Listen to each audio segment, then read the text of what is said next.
शब्दाने एकच शब्द नीट वाचा.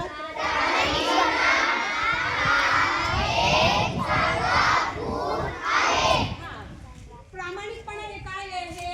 एका गुणाला दिलेलं नाव आहे. आलं का लक्षात? आपल्या अंगी अनेक गुण असतात. आपण सुंदर असतो, आपण जास्त बोलके असतो, हो की नाही? आपण काळे असतो, आपण गोरे असतो, हो की नाही? म्हणजे हे आपले काय आहे? आपल्या अंगी असणारे गुण आहेत. तसंच आपला एक गुण कोणता दिलेला इथे?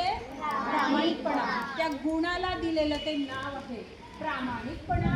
हा एक चांगला गुण आहे. आलं लक्षात? तोच आपण इंग्रजीमध्ये वाचूया. बघा प्रामाणिकपणाला काय म्हटलंय मग?